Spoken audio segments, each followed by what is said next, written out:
Oh, hi everyone.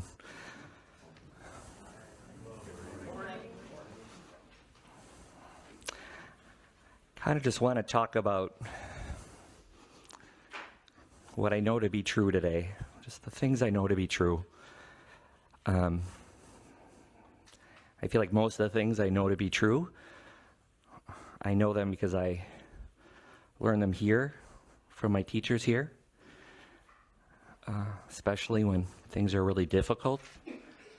My teachers here have taught me so much, and I feel so lucky that the teachers I'm talking about are people I've got to know and love and interact with in person. Teachers like Ted and I, for over 10 years, we've met every week or every other week. And I mentioned this to people in my life, and they say, how much does something like that cost? And I go, it's free! I was telling my Aunt Cheryl, who lives in South Dakota, about Ted, and she said, and my daughter was with me, and she said, now who's Ted? And my 7-year-old Lucy said, oh, he's the man that lives at the Zen Center. And then I have other teachers too, like my dear Ben, who I love so much, and Bouchot, and Rosemary, and Susan, Chris Hafner, Wanda Isle, Stacy Lee King, and people who aren't here with us in person, but are definitely in my heart, but big time, like Guy, Gibbon, and Bart. So what do I know to be true? Well, I know my heart is really broken. My heart is really broken. I feel sick. I feel sick that 2 weeks ago, Mio was sitting in this spot, and we had somebody in our community killed by a firearm carried by a federal official. And yesterday,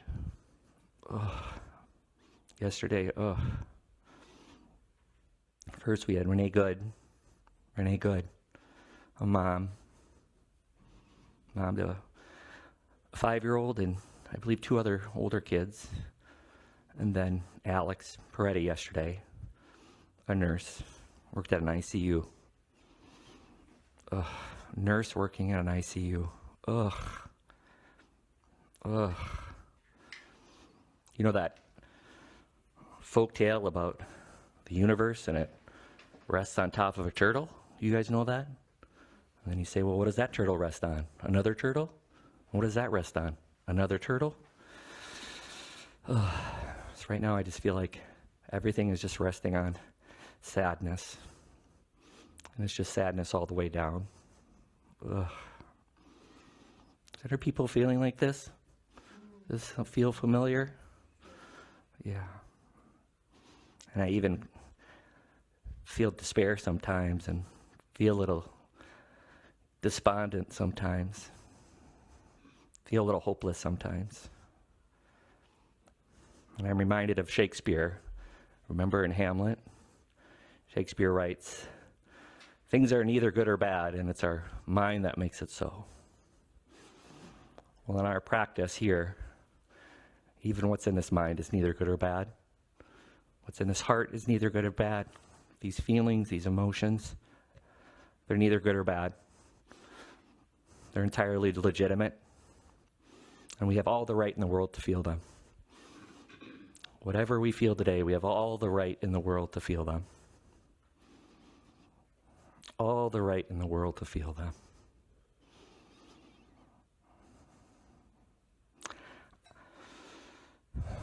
I had an extraordinary experience happen here last Sunday.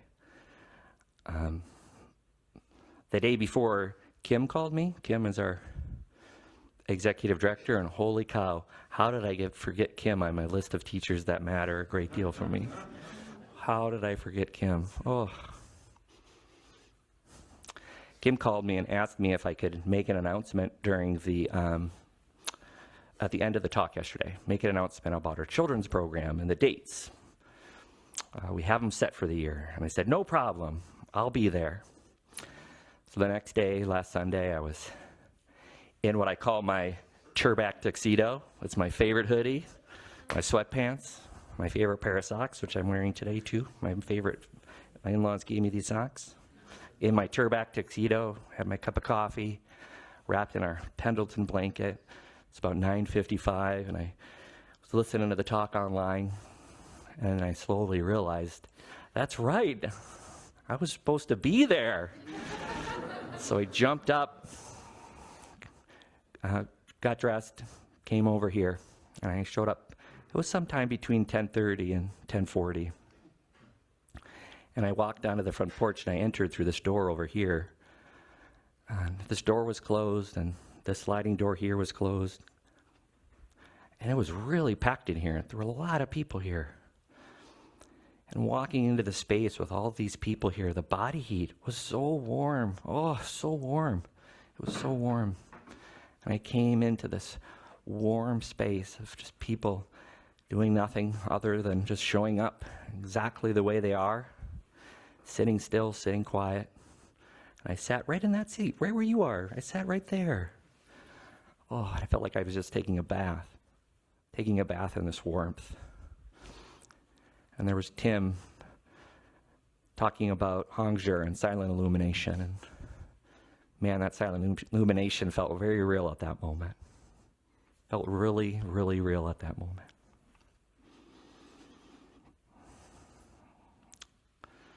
So wisdom in our practice. We're here cultivating wisdom together. It's not something we necessarily even need to try to do, because the wisdom is already here, right? The wisdom arises in our togetherness. Arises in our togetherness. And we have prajna paramita. Does anybody know that word? Prajna paramita? Some of you? Perfection of wisdom? Oh, perfection of wisdom. The prajna, this another teacher I forgot. Sheesh. Lee Lewis. Oh, Lee Lewis. He was my Jukai initiator. One day we were hanging out at that, what is, maybe not there anymore, Bad Waitress. Oh, near where we had this terrible shooting. We were hanging out there. He was telling me about the of prajna in Sanskrit. The one way that's often translated as womb. Praj, wisdom, is womb, right? Prajna paramita is the womb of the Buddha. The womb of the Buddha, right? And I felt that last Sunday sitting there. I felt that. I felt like I was in the womb of the Buddha. Oh. And I felt such refuge there in the womb of the Buddha. And that was happening entirely without any of the effort of anyone at all. Entirely out of the effort of anyone at all. It's just that we were here together. The womb of the Buddha was present. It always amazes me when we come here, just this feeling I have, you know? I sat here during Zazen and I noticed, man, I'm sitting so still. I don't sit really still at home. I'm a pretty big fidgeter. I have a really tough time sitting at still. When I first started sitting, I had a friend that we used to go to the movies every Friday together. And I told him how I started meditating. And he said, "You meditating? You can't sit still." And sometimes I still struggle sitting still, but man, it's easier when you guys are with me, when you all are with me. Yeah. And why is it easier? You know, I can't point to any one person and say, it's you that makes it easier, or it's you that makes it easier, it's you that makes it easier. The easier is just here. The easier is just here. And when we're together, for some reason, that easier just seems a little bit more available to me. Seems a little bit more available to me. Does that make sense to folks? That feel right to folks? Yeah. Taking refuge in the womb of the Buddha. This was something I heard Ben say at Hokyoji. And Ben might not know this, but this teaching changed my life. that we can take refuge in the womb of the Buddha. Regardless of comes up, our practice, by its very nature, is taking refuge in the Buddha. And not just taking refuge in the Buddha, but taking refuge in the Buddha's body. Taking refuge on the Buddha's ground. Taking refuge in the Buddha's womb. Taking refuge in the womb of the Buddha. And what do we do to take refuge? We do our practice. Doing our practice is awakening the Buddha. Awakening the Buddha right here. And it's taking refuge in the Buddha. Take refuge in the womb of the Buddha. At the very same moment we take that refuge, the Buddha is being born. Buddha is being born. At that very moment we return to this refuge that's already here. Return to this true nature that's already here. Return to this breath. Return to this stillness. Return to this quiet. We are bringing the Buddha alive in the world. We are bringing Buddha alive in the world. Isn't that amazing? We can do that. Isn't that amazing? Isn't that astounding? That's miraculous. We don't talk about miracles much in Buddhism, do we? We don't talk about miracles as much around here. When I was a kid, going to Catholic church, we were going on and on about miracles all the time. I think we need to do that more here. We need to talk more about miracles because there's a miracle happening right now, right here with you all. And I can say that because I am a testament to it. The very fact that I'm here right now with you all and the Buddha is here too. That's a miracle. That's a miracle. And yet, amidst this miracle, there's difficulty too, right? Amidst this miracle, there's difficulty too. And I think one thing I've also heard from my teachers over and over again, be it Dharma talks or chilling out, one-to-one meetings, or even just hanging out, having tea, or maybe even just hanging out, not doing anything at all, right? One thing I've heard over and over is we bring ease to the suffering heart. We bring relief to the suffering heart. We find freedom from the suffering heart, not through escape, right? But by being here and being present with. By being here and being present with. And being present with the suffering all the while, just trusting we can lean back. We can lean back in that womb of Buddha. And there's stillness, and there's quiet, and there's peace right here too. Right here with the suffering, there's peace, there's stillness, and quiet here too. And that really seems hard to believe sometimes. It really does. For me, it really, really feels hard to believe sometimes that right here in this suffering, there's peace, and there's quiet, and there's stillness too. You know? But I come here and I hang out with you in this togetherness, and it feels right. That's why I'm grateful that you're here with me today. I don't know what I would do without you guys. I'd be really lost without you all. I really would. I'd be really lost without you all.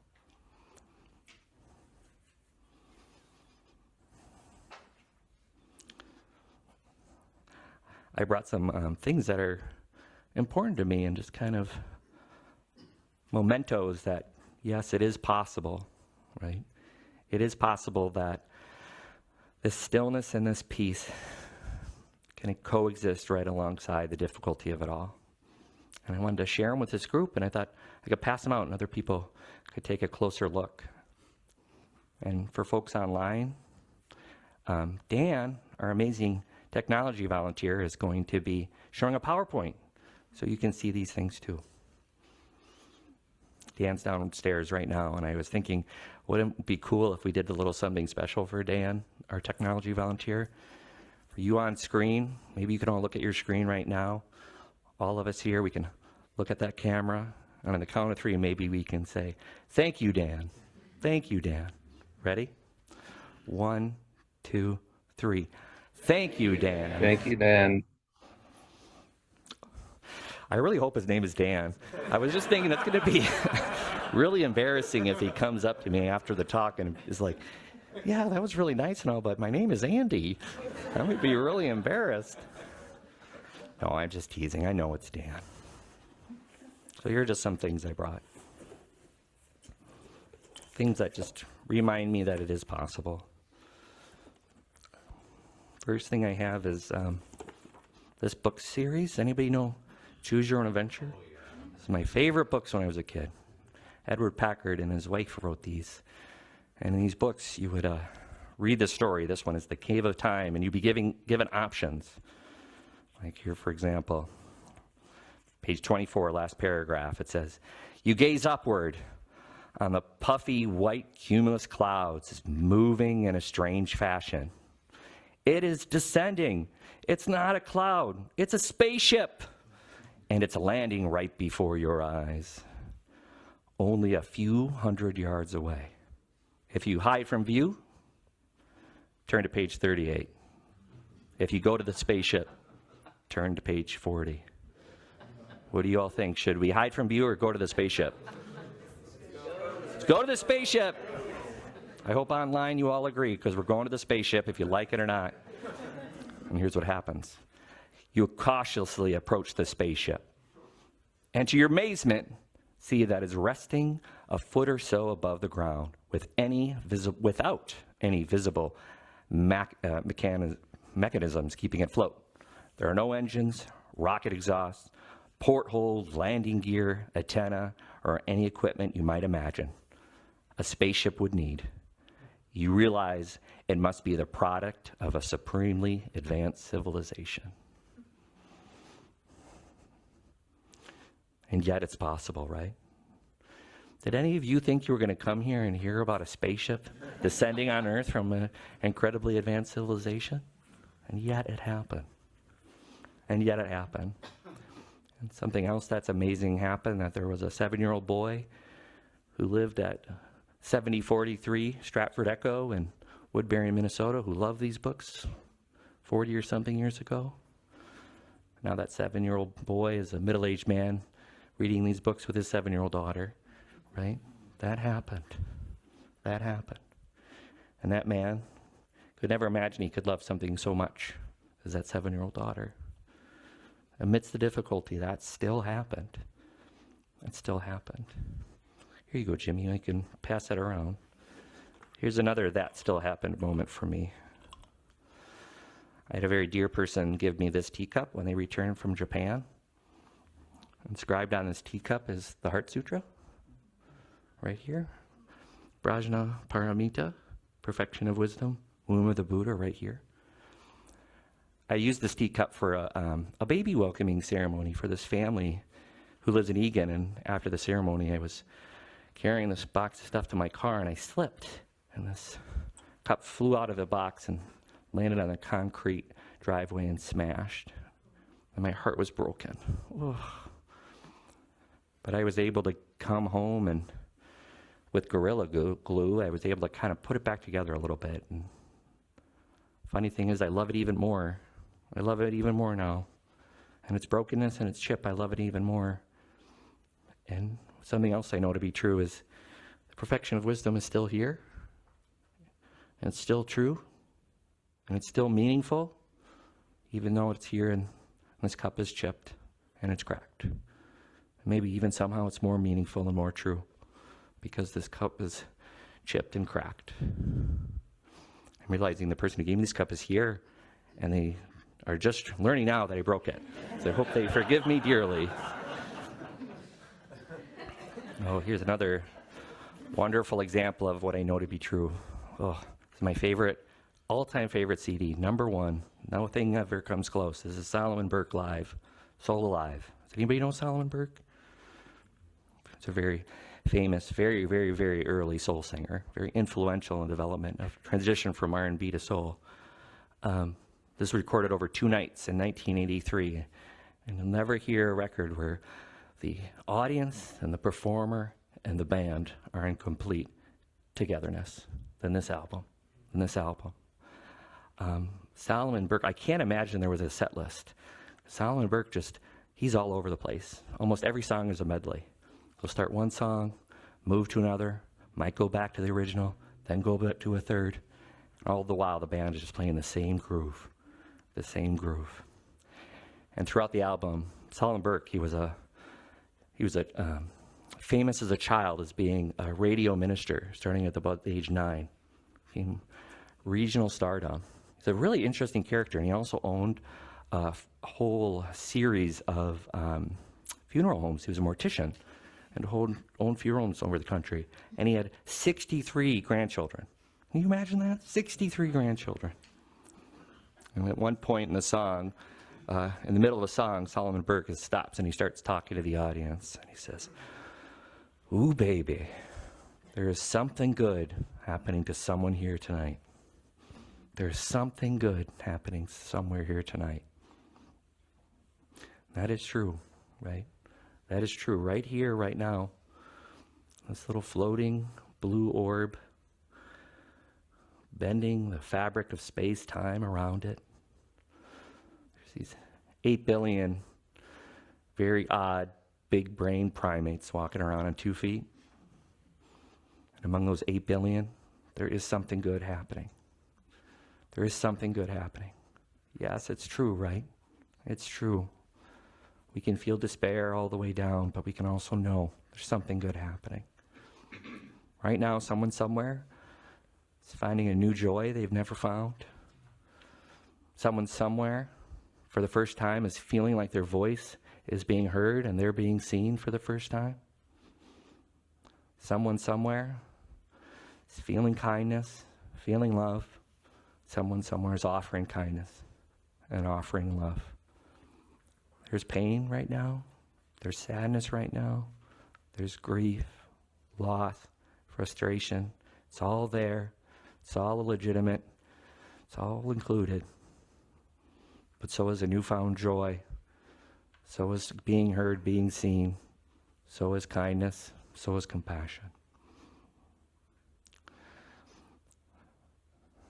As sad as I am and as scary as things are, man, there's a lot of good happening. Holy criminy, there's a lot of good happening. People are supporting each other in such unbelievable ways. Unbelievable ways. Where I live, people going out and buying groceries for people, giving people rides, meeting neighbors they've never met before. Did anybody see these photos from Friday of the aerial shot of Minneapolis with all these people? All those people. Sadness, grief, loss, and yet that happened. All those people. And by those people, I mean these people. I know a lot of people were there, here, a lot of people here now, a lot of people watching on screen were somewhere Friday afternoon between the Viking Stadium and where the Timberwolves play. Is anybody in this room there? Some of you? Oh man, a lot of you. A whole lot of you. Wow. That's awesome. Thank you. You were there for me. It's like every time I come here, you're there. You're here for me. You were there for me. Big time. Here's another example of, and yet this happened. These are mala beads. These are my most cherished, the most cherished thing I own. So, if I need to, we have something happen in our house and I got to leave real quick, this is the one thing I'm grabbing. These mala beads. These were given to me by a person named Jeff, who was a ordained Buddhist teacher and then, when I knew him, this was 10 years ago, the term was offender. He was an offender at Moose Lake Correctional Facility. He was incarcerated at Moose Lake Correctional Facility. I haven't seen him in a very long time. I don't know where he is today. But I know then when I knew him, he had been at Moose Lake Correctional Facility for a good number of years. And while he was there, he started corresponding with another Buddhist teacher and developed a student-teacher relationship with this teacher and ended up becoming ordained in a Buddhist tradition, ended up leading his own Prajna Sangha right there in Moose Lake. And I got to go hang out with that Prajna Sangha as a volunteer for a good number of years. And just this group, man, this group was just so extraordinary. They were so extraordinary, so committed, so sincere. And Jeff, their teacher, man, they meant a lot. He meant a lot to those other guys in that group. So when he gave me these, I felt so lucky. I felt so lucky to have these. sadness, despair, fear, anxiety, and yet this happened. And yet this happened. A man incarcerated, started corresponding with a Buddhist teacher, became a teacher himself, and gave me these mala beads. That happened. And this is kind of the ultimate, and then it happened. This happened the Wednesday after Renee Good was shot. This was my daughter and her friend walking to school, holding hands while walking to school. That happened. That happened. So much bad stuff. So much bad stuff in this world, and yet this happened. This last one I show you, I'm showing it to you because it's just kind of silly, and I was feeling just so positive after all of the good stuff that happened Friday, and I was in a silly mood. So I drew this picture of Bigfoot meditating. There's a picture of Bigfoot meditating, and under Bigfoot it says, "Shish, Bigfoot meditating." I once heard a talk by this teacher named David Loy, who's a really cool Buddhist teacher and talks a lot about Buddhist ecology. Here, I'll pass that around too so you can all see my picture. He talks a lot about Buddhist ecology, and he was mentioning that here in the Heart Sutra we have form and emptiness, right? He's mentioning that the roots of that form and emptiness predate Chan's arrival in China. And the roots are actually much older and go much further back to Taoist teachings. And in Taoism, there's a way that we can understand form and emptiness as potentiality and expression. Potentiality and expression. Here we are in this wide, vast, endless, boundless field of potentiality. And it's just one expression after another popping up in that vast field of potentiality. And could it be possible in that vast field of potentiality that there is expressed this North American ape that's been hiding all this time? Could that be possible? A North American ape that's been hiding all this time? And not only could it be possible that this North American ape hiding all this time has developed a Zazen practice? Could that be possible? Could that be possible? He could be in this room. He could be in this room with us. And as silly as that sounds, I am reminded of our Bodhisattva vows. And I feel so much more trust and so much more sure in this expression of our Bodhisattva vows in this, amidst this vast field of potentiality. I feel so much more sure that yes, it is true that even though beings are numberless, we can free them all. That even though delusions are inexhaustible, we can extinguish them all. Even though Dharma gates are boundless, we can enter them all. And even though Buddha's way is unsurpassable, we can surpass it. And I know that because I see it happening right here, right now, in our togetherness. Bodhisattva vows are being fulfilled right here, right now, in our togetherness. I know that's true. I know that's true. And I've been thinking a lot about what might it mean to interact in the world, interact with others, interact with myself, as if those promises of our Bodhisattva vows have already been fulfilled, have already come into fruition. What might it be to be here and act as if all beings were already free, and as if all delusions were already exhausted, as if all Dharma gates were passed, and as if I had become this Buddha's way? What might that be like? What might that be like? What might that be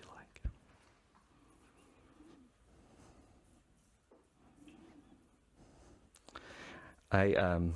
Amidst this difficulty, I've been doing a lot of fantasizing. One place I've been fantasizing about is this place called Point Nemo. Has anybody ever heard of Point Nemo? Point Nemo is this point between Australia, southern tip of South America, and Antarctica. It's in the middle of the ocean. And that's the furthest way you can go on planet Earth and be, it's the most farthest spot on planet Earth you can be and be away from land. So it is the most remote place on our planet. Most remote place on our planet. There are times in the year when the astronauts in the International Space Station floating above Point Nemo are closer to that point than any person here on Earth. Man, it feels so good to think about maybe going there, right? Oh, it feels so good to think about that, right?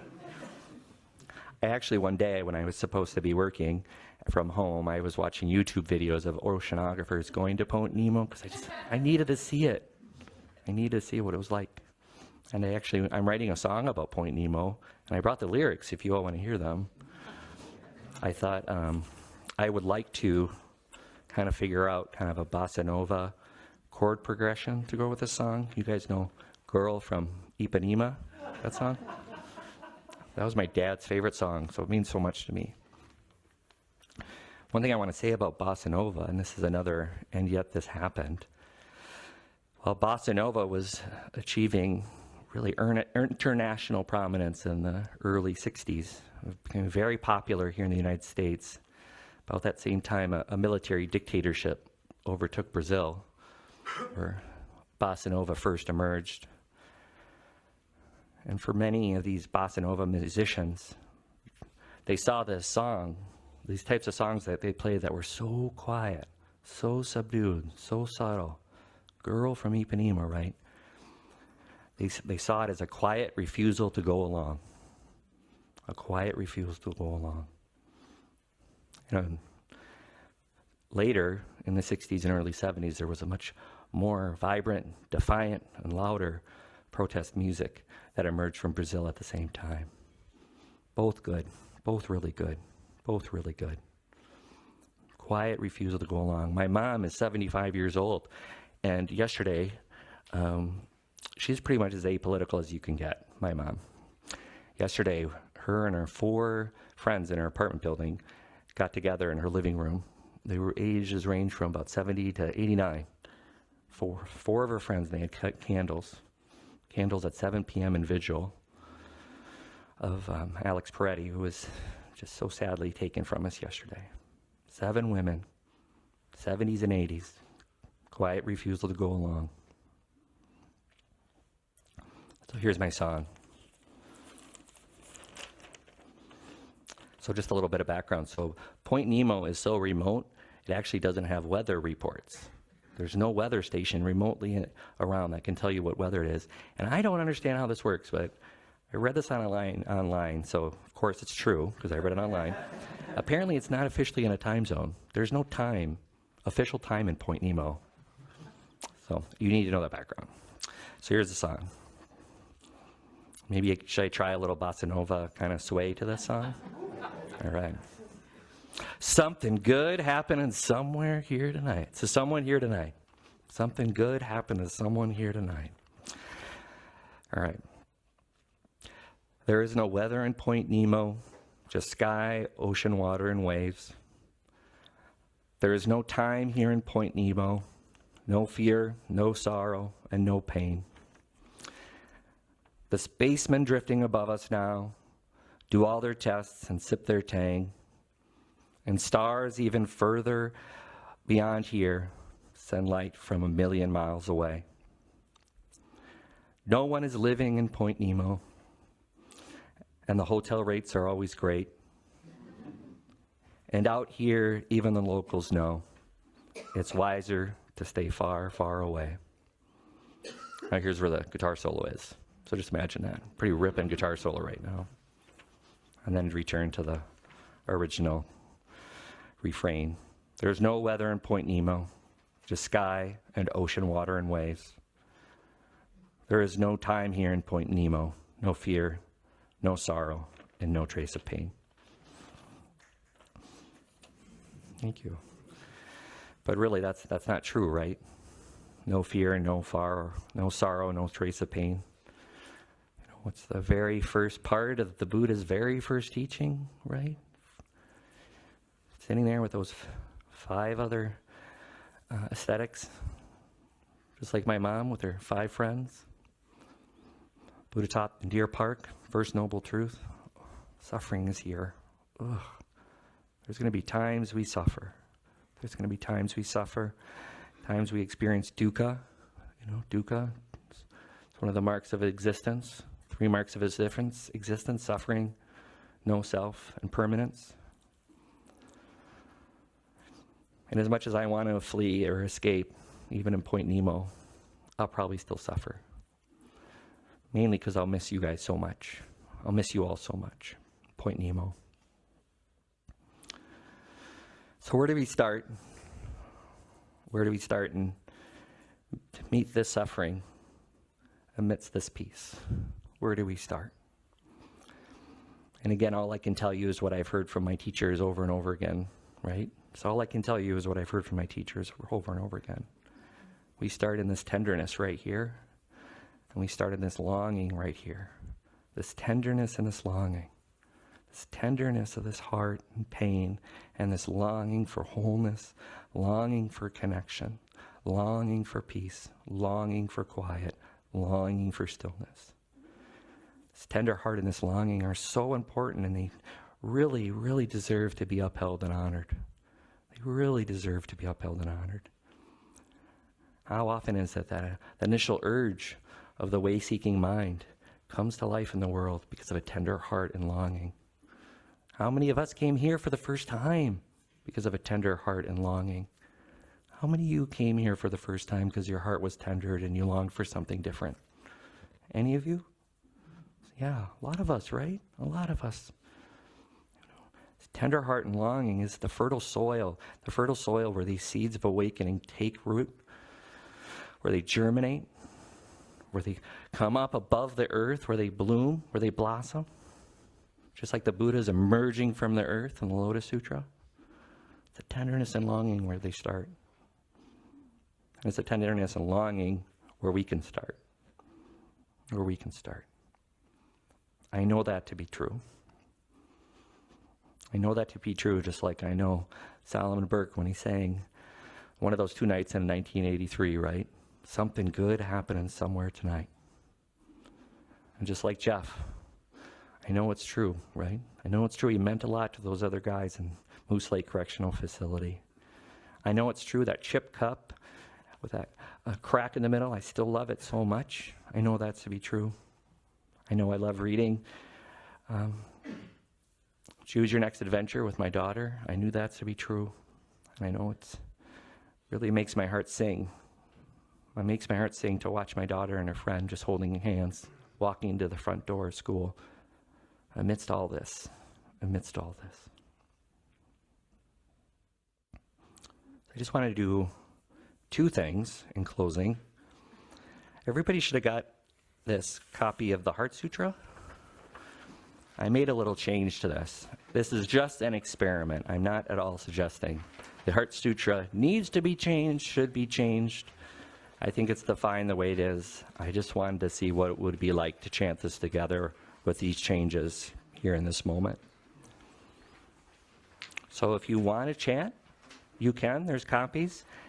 Chanting's not for everybody. And if you don't want to chant, that's cool too. The first time I sat was in May. First time I sat at a Zen Center, I should say, was in May of 2000. And it was at Clouds and Water Zen Center. And after, at the end of the sitting period, the Doan chanted the Heart Sutra. And I was so uncomfortable, I could not stop laughing. It was so uncomfortable, I could not stop laughing, which is cool too. So what I did is, anytime the Heart Sutra mentions Prajna Paramita, I changed that Prajna Paramita to togetherness. And anytime it mentioned form, I changed the word form to tenderness. And anytime it mentions emptiness, I changed it to longing. So Prajna Paramita is togetherness, form is tenderness, and emptiness is longing. My Cato Totlin, I told Evan Britzius and I were texting. You know, Evan Britzius is one of our teachers here, and I told him that I was his self-appointed MZMC BFF, best friend forever. I appointed myself that role, and I appointed myself that role to Cato too. So Cato, we'll get us started, and then we'll just chant this together. Does that feel okay to folks? Oh, and online, I forgot to mention online, you should be seeing that on your screens right now. I really hope you are. Excuse me.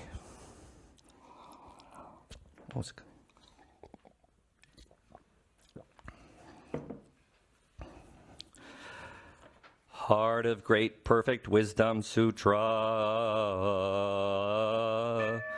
Avalokiteshvara Bodhisattva, when deeply practicing togetherness, clearly saw that all five aggregates are empty and thus relieved all suffering. Shariputra, tenderness does not differ from longing. Longing does not differ from tenderness. Tenderness itself longing, longing itself tenderness, sensations, perceptions, formations, and consciousness are also like this. Shariputra, all dharmas are marked by longing. They're neither arise nor are neither defiled nor pure, neither increased nor decreased. Therefore, given longing, there is no form, no sensation,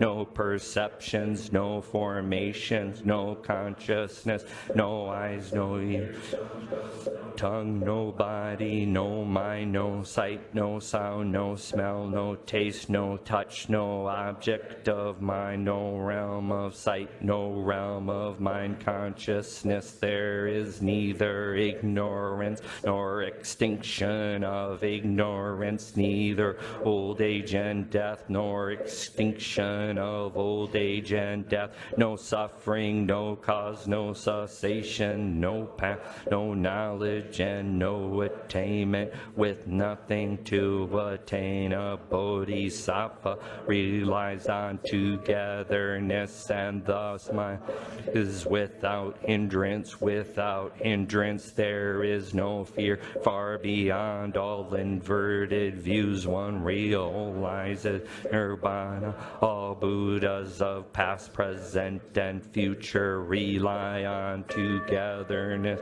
and thereby attain unsurpassed, complete, perfect enlightenment. Therefore know the togetherness as the great miraculous mantra, the great bright mantra, the supreme mantra, the incomparable mantra, which removes all suffering and is true, not false. Therefore we proclaim the togetherness mantra, the mantra that says gate gate para gate parsam gate bodhisvaha.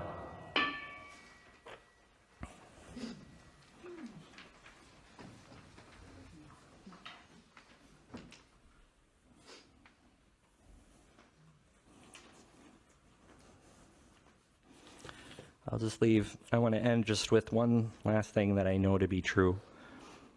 And that's from Chiyono, who's a pretty famous Japanese nun who lived in Japan about the time of Dogen.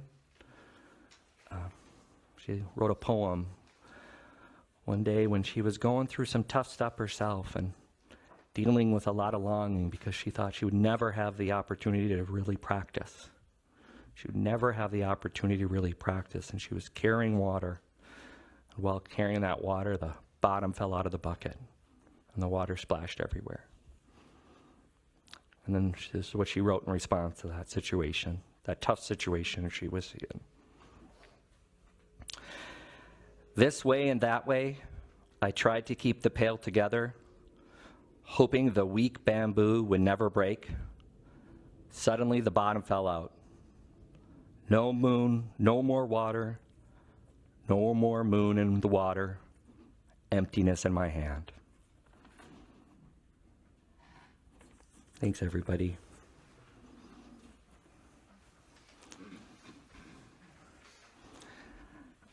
I talked for a lot longer than I wanted to. I really wanted to hear from you all. I will say that's my favorite part of doing these talks, is just getting to hear from you all.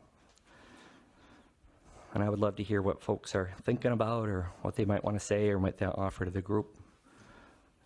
Gyosho, did you want to say something? Maybe we'll start here in the Zendo and see if there's anybody online who wants to say something. Sure. I just wanted to express my deep gratitude for your talk. Oh, I almost didn't come because it's hard to leave the house. yeah, And not out of fear for myself, but just out of some sort of despair. yeah. And your talk really helped. So thank you. Well, you helped me, and Gyosho. You helped me in more ways than I could ever imagine. So thank you. So here we are, helping each other. Does anybody online want to say something or share something? Maybe do Zoom, and then, does that feel okay to you, Diana? Anybody online? Hi, Judy here. Oh, Judy, how are you? Hi. Oh, Matt, thank you so much.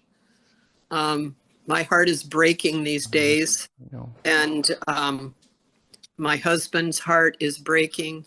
And I'm just really in touch with the metta and doing loving kindness meditation.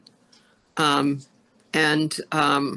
my anger won't help anybody. No. Oh, I can't not feel it, but I'm doing metta, a lot of metta.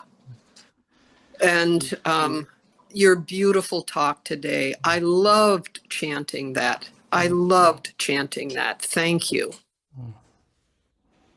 oh, Judy, thank you. You know, you're living the Dharmapada, right? Hate can't Yeah. hate. Anger can't hate anger. It's only love alone, right? That's so true to my experience, man. There's that saying, don't let people live rent-free in your head. Do you know that saying? Yep. Right? Yeah. Oh, that anger only impacts me. It only impacts me. And usually the people I love, because they're the closest ones and the ones I feel most comfortable expressing this anger out. Very rarely does it impact the thing or the person or the event or the story I'm angry about. Judy, that was a great comment. Thank you. Diana, did you want to say something? Yeah, yo vivo en un cuerpo que no es aceptable. I live in a body that is not acceptable to some right now. And even though that is a truth, there is also truth in the fact that I am bigger than any of that. And I'm tired of being afraid. And I'm tired of hiding. And I'm not going to do it anymore. Yeah. Because even if they take my body, they cannot take my compassion, or my love, or my tenderness. And I thank everybody for being here today, because this gives me strength to keep going as a compassionate person, because I refuse, I only let love win.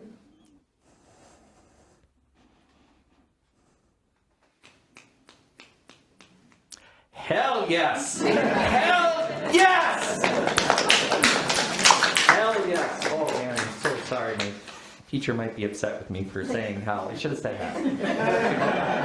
Heck yes. Oh man. It's a place of awakening. Right? So, right, Mara. It's where the first Tonglen happened. Yeah, right? Yeah, what did Buddha The first do? Tonglen happened in hell. Yeah. Happened in hell, right? Yes, yes. What is your name? My name is Gashin. Gashin? Heck yes.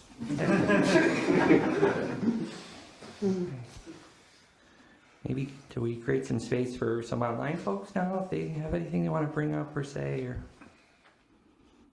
Yes, hello. This is Raul here on Zoom. Matt, wanted to thank you for your talk today, and it helped me keep some things personally in perspective with what is going on right now, and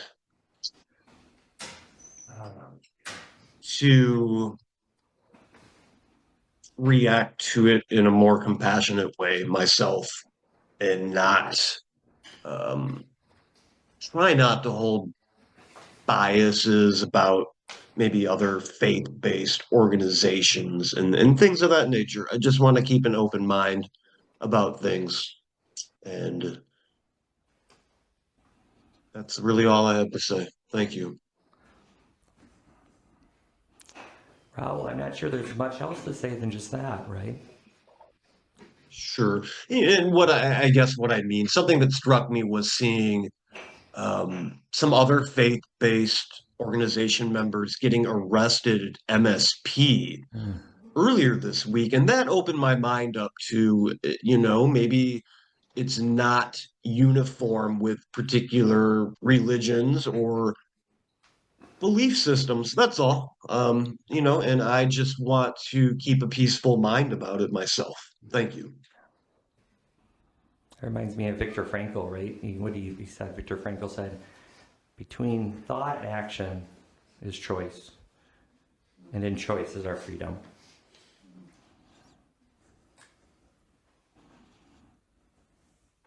Quoted Shakespeare, quoted Viktor Frankl. Please no, I do not read these things right. I'm like a Marvel comics and binge watching reality TV cooking show kind of person.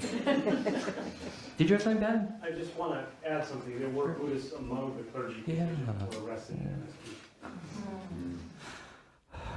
Yeah. Thanks, Ben. Thank you, Ben. Does anybody maybe did somebody over here? Oh, go ahead. What is your name? Nat. Oh, I'm glad you're here. There's a Catholic school a couple blocks from my house, and that's how I've gotten involved in folks who are organizing rides and deliveries. I've been taking a lot of strength in that, of like, oh right, the organized religion is useful for some things. We've got some spreadsheets. What did you say? They They have some spreadsheets. Oh. They don't have they're in the community. They can help out. Yeah. I thought you said they had some pastries. And I was like, yeah, spreadsheets and pastries, good things. If we have time for one more comment. Go ahead. What is your name, sir? Jack. Jack? Oh, Yeah. Thanks for being here, Jack. Yeah, thank you for your talk. I guess I kind of struggle with some of the, not struggle, but like I'm wondering where sort of protecting yourself and your family and your friends and your community, how does that play into some of the Buddhist teachings of non-harm, non-violence? Like if there's harm coming towards me or someone I love, how do I not step in the way of that? How do I maintain, watching that video, seeing him go to help, and it's like, anybody would have done that. Anyways, I don't know.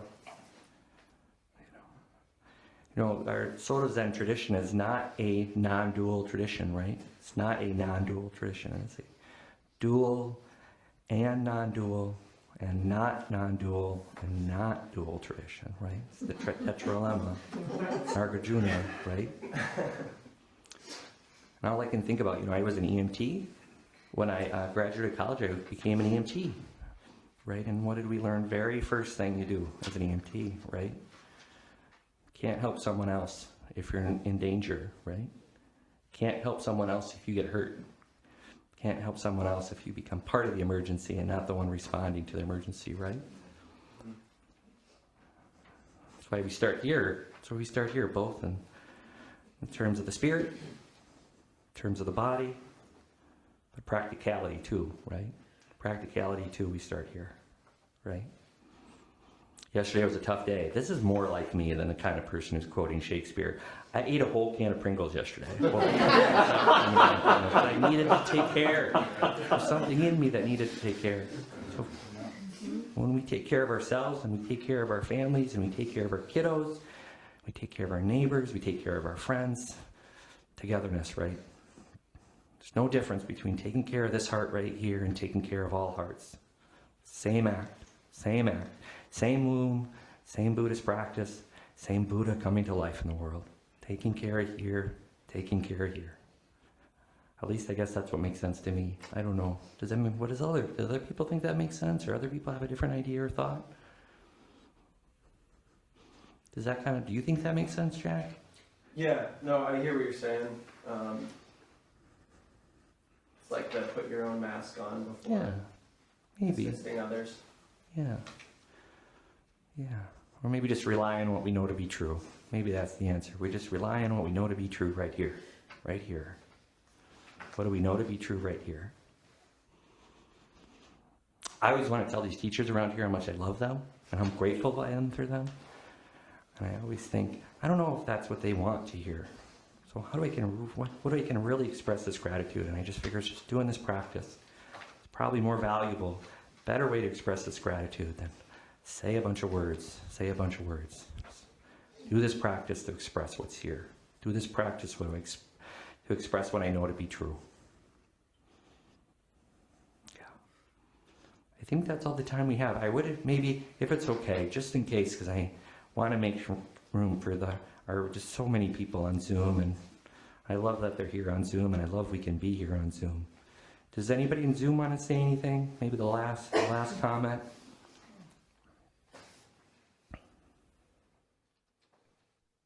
All right. I have something to say if no one else Please. does. Yes, please. What's Okay. your name?